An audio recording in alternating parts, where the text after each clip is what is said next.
तुमचं कितवं वर्ष आहे वारीचं? हे तिसरं वर्ष आहे यांचं. बर.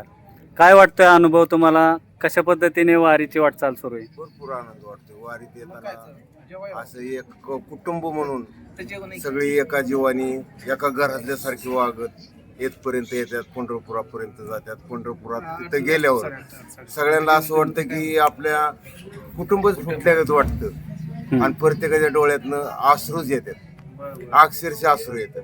बर. विठ्ठलाकडे काय मागणी करणार आहात गेल्यानंतर? विठ्ठला काही एवढीच मागणी करणार आहे की शेतकऱ्यांना भरपूर पाऊस पाणी, शेतीतली पिकं चांगली व्हावी, एवढीच ईश्वरचरणी प्रार्थना असणार आहे. बर. वारीत आल्यानंतर घरची आठवण वगैरे किंवा काय अनुभव वाटतो? काहीच आठवण येत नाही घरच्यांची. घरची जर आता इथनं एक 5 किलोमीटरवर आमचं गाव आहे, तरी घरच्यांकडे पण जावं वाटत नाही. घरचेच येतात भेटाय आम्हाला. बर. वारीमध्ये चालत असताना काय जाणवतं तुम्हाला इतरत्र? असं काहीच जाणवत नाही. अशी सगळी एका घरातली असल्यागत, कुटुंब असल्यागत असं वाटतं. एकच कुटुंब असल्यागत वाटतं. तुम्ही काय सांगाल? वारीत कितवं वर्ष आहे आणि कशा पद्धतीने वारी सुरू आहे? रामकृष्ण हरी. माझं या वारीत 14वं वर्ष आहे.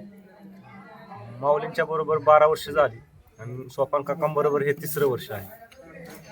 काय वाटतंय वारीतला अनुभव? वारीत एकदम आनंद.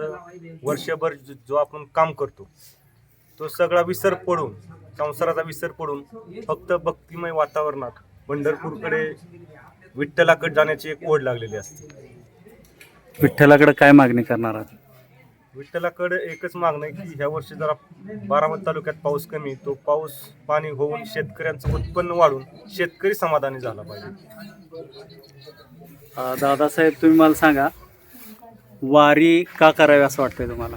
वारी एक धार्मिक हे नसून, वारी म्हणजे नुसतं पायी चालणं नसून, वारी एक व्यायाम आहे, शरीर फिट करण्याचे एक साधन आहे. आणि आपण साधारणतः 250 किलोमीटर चालून कुठलाही व्यायाम न करता कुणीही आजारी पडत नाही, कुणीही म्हणजे काय म्हणतो आपण त्याला, जिम न करता, मोबाईल नाही, जिम नाही, तरी शरीर फिट राहतं. झोप कमी तरीही तणाव नाही, एनर्जी आहे आणि स्टॅमिना आयुष्यभर कमवला जातो. असं एक आहे. तरी माझं एकच म्हणणं आहे माऊलीकडे की सर्व शेतकऱ्यांची पाऊसरूपी तहान भागवून प्रत्येक शेतकरी समाधानी होईल, सुखी होईल, यासाठी जसं आपण म्हणतो चातक जसा पावसाची वाट बघतो त्याप्रमाणे आता शेतकरी चातकाप्रमाणे वाट पाहत आहे. तरी पांडुरंगाकडे एकच मागणं आणि माऊलींच्याकडे एकच मागणं आहे की पाऊस पडून शेतकऱ्याची तहान भागवून शेतकरी सुखी आणि समाधानी करावा, एवढंच मागणं आहे. रामकृष्ण हरी. ज्ञानेशु भगवान विष्णु निवृत्तीर भगवान हरः सोपानो भगवान ब्रह्मा मुक्ताख्या ब्रह्मचित्काला. आम्ही ज्या दिंडीमध्ये चालतो त्या दिंडीतील सगळे वारकरी सात्विक आहे आणि त्या वारकरी सेवेला तत्पर असतात. ह्या वारीचं कितवं वर्ष तुमचं आहे? या वारीचं वर्ष 3रे आहे, पण आम्हाला असं वाटत नाही 3रं वर्ष आहे. असं वाटतं की हा सोहळा आमच्या मागच्याही जन्म सुरू होता आणि याही जन्म सुरू आहे.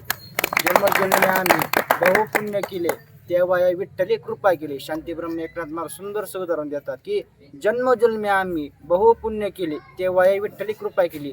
तसं सोपांकाका महाराजांनी आमची कृपा केली आणि हे सोपांकाका महाराजांनी कृपा करून आमच्या कोणी सेवाही करून घेतली. महाराज, दिंडीबद्दल अनुभव काय सांगता येईल?